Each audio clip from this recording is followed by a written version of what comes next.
So I got to see a couple of games at Oracle with Steph, Clay, I hate Andrew that team. Bogut. That was exciting.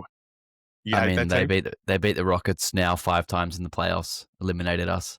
I was actually in Houston in 2019, Game 6, Round 2, when they beat us on our home floor. He had 0 points at halftime and then 31 in the second half to eliminate us. I was there. I was in the building. I'm still No. sad about that. I was honestly so Do you sad. still? It's like, how sad was it? Because like I know the perspective of the Warriors fan. I've never heard the Houston fan for that series before.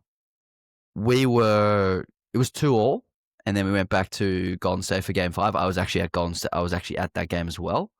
So I was at Game 5 too. I was probably one of about 4 Rockets fans in the whole building.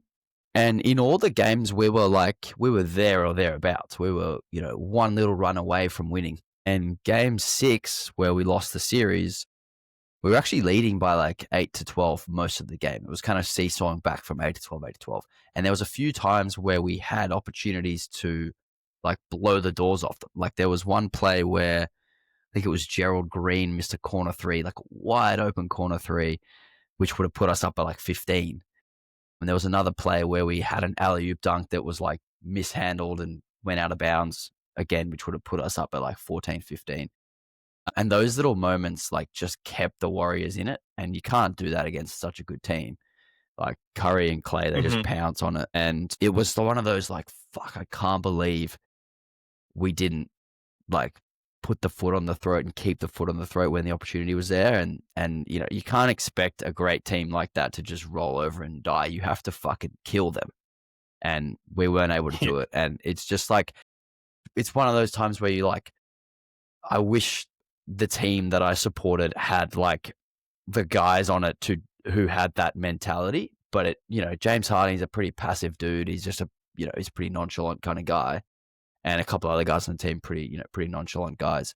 But then you're going up against Draymond, who literally wants to kill you every single possession. And you can't, you have to almost match that energy. And I was very sad. Wow. Yeah, I'll go back to what I was going to say about that Warriors side. The amount of group flow is crazy watching those guys.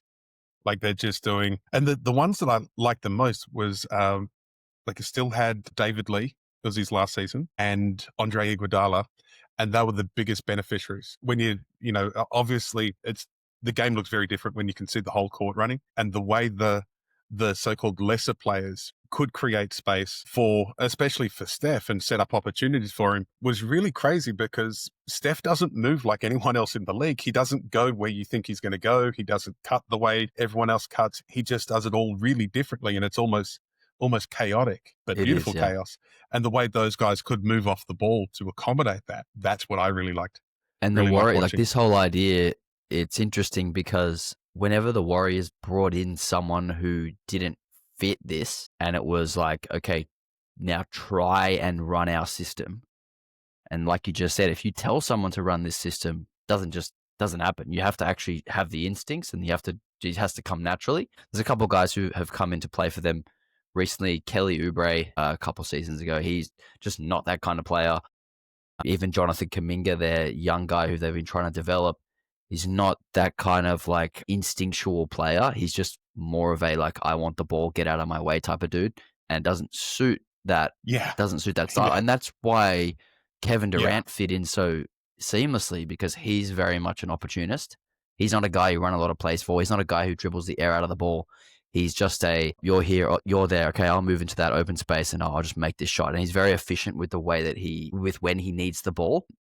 And if that was another superstar who got 30 points a game, it's very unlikely that they would fit into that motion and movement and instinctual play, because they need the ball for 15 seconds in the shot clock, not half a second. Well, I'm open shoot. I'm going to shoot that. Done. Yeah. Wow. That's really cool.